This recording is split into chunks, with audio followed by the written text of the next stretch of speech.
Two countries that have been the subject of crippling sanctions from the United States are now working together. As Iranian ships head to Venezuela, the U.S. is reportedly looking for ways to intervene, which could signal a new conflict amid increased tensions. RT's Rachel Blevins is joining us now from the newsroom with the latest developments to this. So, Rachel, what more can you tell us on this story? Well, Manila, both Iran and Venezuela have been hit with extensive sanctions by the U.S. over the last year, which has severely limited their oil sales and hurt their economies. But now the U.S. may also move to try to prevent the two countries from working with each other. In response to reports that Iran is in the process of shipping oil to Venezuela, an anonymous senior U.S. official was quoted as saying, "It is not only unwelcome by the United States, but it's unwelcome by the region, and we're looking at measures that can be taken." One of those measures could be deploying U.S. Navy ships to the Caribbean Sea in an effort to prevent 5 Iranian tankers that are currently en route with more than $45 million worth of gasoline and supplies from reaching Venezuela's ports.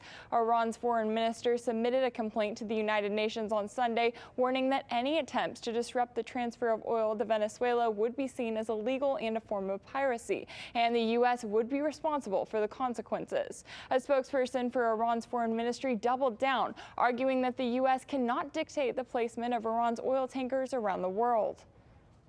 What Americans stated regarding our oil tankers in various locations around the world is illegal and shameful. If they make any move against this free and legitimate sailing of our ships, they will definitely face reaction by the Islamic Republic of Iran.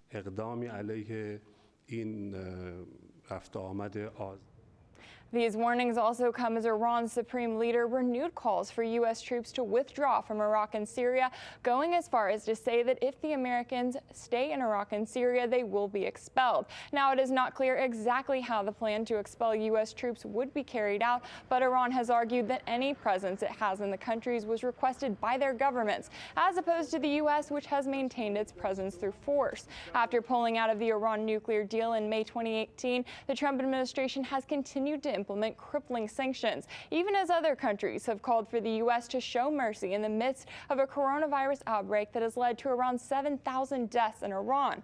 As for Venezuela, the Trump administration has spent the last year working to overthrow elected President Nicolas Maduro by putting their support behind opposition leader Juan Guaido. While the sanctions have been aimed at creating an uprising among the Venezuelan people, they have left thousands impoverished and in need of food and medical supplies, while creating very little support for Guaido. Now, the economic sanctions on Venezuela, one of the largest oil reserves in the world, have also resulted in gas shortages. That's because the South American country is unable to refine its own crude. This is where Iran comes in, willing to bring in much-needed chemicals for those refineries. Washington has worked to cut off Venezuela and Iran from working with both the U.S. and any of its allies. But now it remains to be seen how far the U.S. will go to prevent the two countries from working with each other. Reporting in the newsroom, Rachel Blevins, RT. All right, here to weigh in on these issues in the UK, former UK MP George Galloway, and here stateside, former Pentagon official Mike Maloof. So, gentlemen, good to see you both. George, I'll start with you. Both Iran and Venezuela are currently being sanctioned by the U.S. They are effectively on America's naughty list, if you will. If American allies aren't allowed to do business with either country, what's the problem with them doing business with one another? Well, it would be pirates in the Caribbean, and not the pretty Johnny Depp type of pirates, but the ugly Mike Pompeo pirates of the Caribbean. It's an act of war which is evidently being contemplated here. And indeed, the blockading of another country's ports, in this case Venezuela, is literally, legally, an act of war. And so the United States better calibrate, especially in the run-up to a presidential election, that these are not countries with anything to lose. And they are very likely to retaliate in the most embarrassing way possible to the United States if any interference in this entirely legal exchange between Iran and Venezuela takes place. There are no sanctions between Iran and Venezuela, and no power on earth, not even Mike Pompeo, can will it to be otherwise. And our Mike Mike Maloof, these tankers, they are carrying about 175,000 metric tons of gas and similar products. They're warning the U.S. that they'd better not give them a hard time passing through the Caribbean, or else what? I mean, just a few weeks ago, the U.S. Navy accused Iranian boats and some ships of conducting dangerous and provocative behavior along the Persian Gulf waters. Well, again, Iran is in a position to counter what the United States is doing. It could increase its surveillance, if you will, of U.S. shipping in that region, in the Persian Gulf. It could also block the straits if the United States took provocative action of actually blockading, if you will, against Iranian ships. I would agree with George that this is a very, very serious development. Not even the EU, which has certain sanctions against even Venezuela, only in certain limited areas, does not sanction against Iran and Venezuela having legitimate trade, as is going on right now with the shipment of this gasoline, and it's also strictly economic. And so the United States, once again, is really treading on very thin legal ice, as well as trying to actually keep a spotlight on another problem area that it just refuses to let up on. And I think it's going to create a real problem for us in the end. Yeah. George, the coronavirus pandemic obviously still raging on.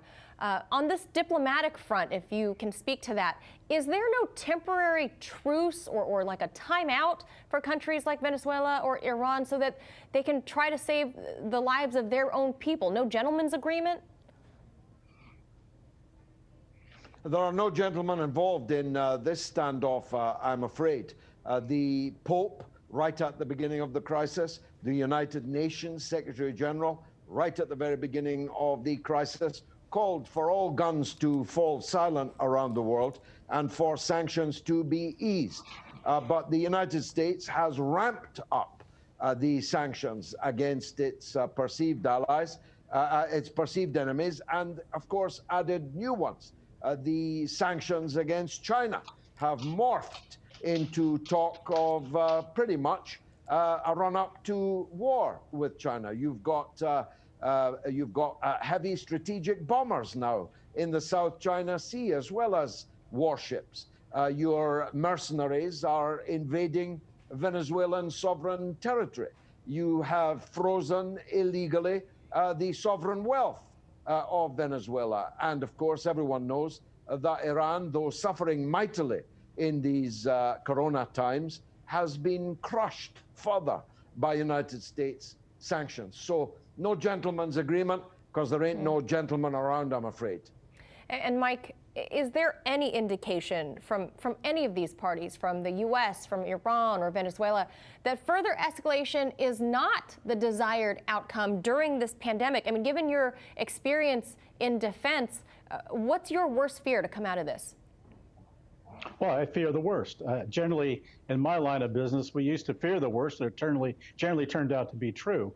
I think the United States is trying to keep this focus on Iran while trying to deal with the pandemic, but it's got so many other issues. But I also think Iran's learning an interesting lesson from the U.S. Occupation of the Persian Gulf, and that is if the United States can sail its ship in its area and sphere of influence in the Persian Gulf, why can't Iran begin to bring its own assets into the Caribbean and into Latin America and do some regular cruising around? So I think that will certainly raise the United States anxiety levels and create a problem that it didn't have before if it continues this course of action. So I'm hopeful that I don't see that the United States is going to lessen its pressures on Iran, but I think it's going to backfire ultimately on the United States.